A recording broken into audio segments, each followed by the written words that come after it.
Some Airbnb hosts got the shock of their life when their home was rented so that it could be used as a meth house.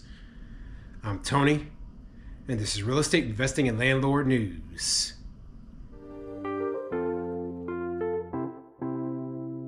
Alright, so I have an interesting article for you today, and it's coming out of my home city of Omaha, Nebraska, and it has to do with Airbnb and some of the troubles that a couple of hosts they dealt with when dealing with renting their home out on the short-term rental to a couple of tenants or guests, as they call them in Airbnb world, that basically use the place as a meth house. Okay, so this is the kind of nightmare scenario that I fear. This is the part of the reason why I'm so scared of diving into the short-term rentals, because you can't properly vet the people who are staying in your property.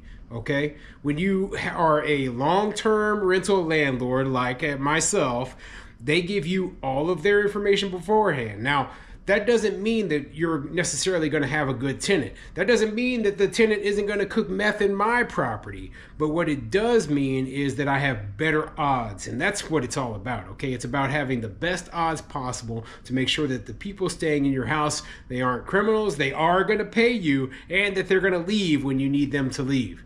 So before I get into the article, go ahead, hit the like, subscribe button, maybe leave a comment down below. Let me know what you think. So first of all, to the other landlords on here, have you dived into the short-term rental game? Now, I've heard a lot about how there just isn't as much money as there used to be in this whole short-term rental thing right now.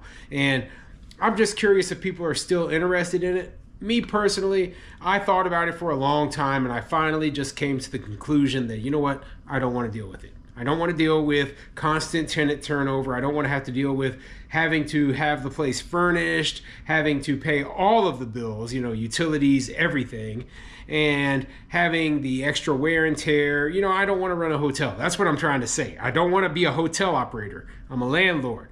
I want to give the property over to the tenant and not worry about it. That's it, okay? I know some people, they have systems in place to make it a lot easier, but I don't. So for me, it would be very difficult. But anyway, let's get into this article. I want to tell you exactly what happened. This article is coming from WOWT.com, and it says, 3 arrested after Omaha couple's home is used to cook meth during a short-term rental stay. Yeah, bad scenario. I know this sort of thing could happen. There's really no way to tell, to protect yourself from it.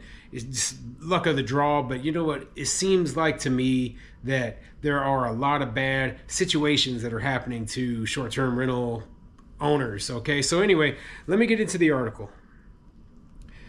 While visiting family out of state, Daniel and Jocelyn Medrano offered their home located just south of downtown Omaha as a vacation rental on Airbnb.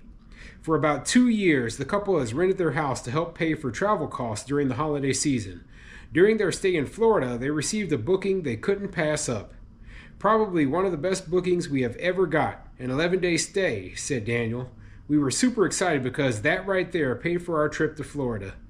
The Medranos tell First Alert 6 their guests paid through instant booking.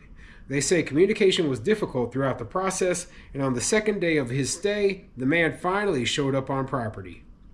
Once he arrived, trouble soon followed. So yeah, a couple of things that I don't know what the instant booking thing is. I'm not familiar with it, but from the sound of it, it sounds like somebody was able to basically pay for the property like that, and the normal checks and balances and booking requirements just didn't happen. At least that's the sound of it. So how do you protect yourself from this sort of thing happening? I don't know. I honestly don't know. When you're working through a third-party platform, and the third-party platform has these certain requirements, all of a sudden, all you know is that, hey, we have to do it their way.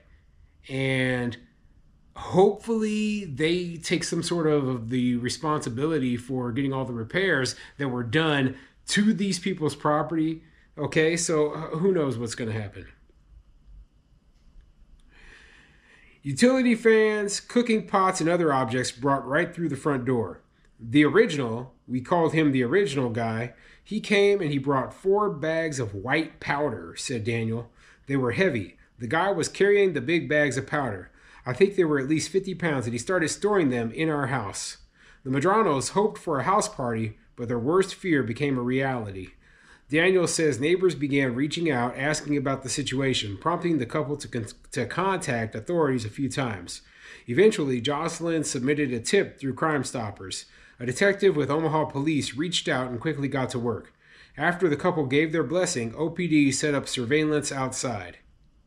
So the good thing is that these people did have cameras on the property, so they were able to see immediately that, hey, something's not right. These people are bringing a whole bunch of very, very suspicious items into the property, and then they did the right thing. They called the police. The police saw, hey, this isn't right, and now there's an investigation going on. So, yeah, I mean, this is probably one of the better cases scenarios that we could talk about when dealing with this sort of situation. Now, the worst thing would have been for them just to have not known that this was happening because maybe they didn't have cameras, right?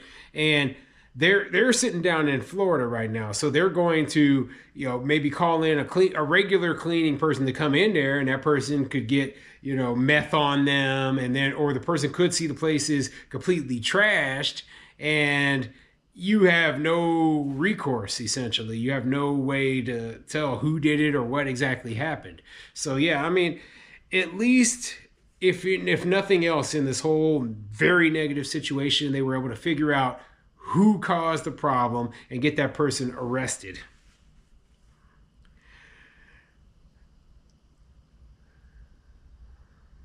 More than 100 pounds of meth and 2 to 3 pounds of liquid meth was produced in just under a week.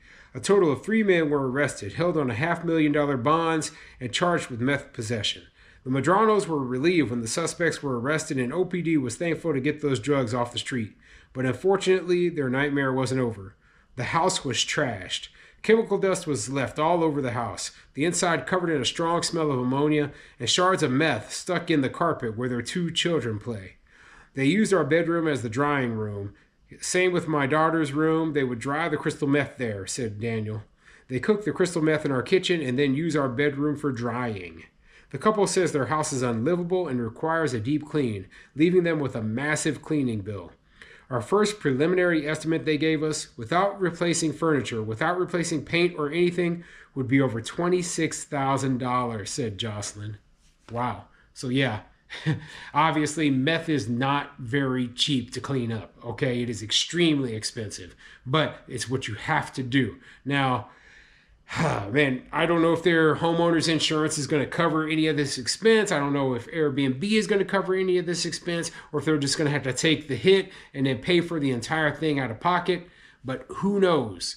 All I know is that this is something that all property owners, not just the ones who are doing short-term rentals, but, landlords such as myself who have long-term rentals, we got to look out for this sort of thing as well. So anyway, put a comment in the comment section down below and let me know what you think of this whole situation.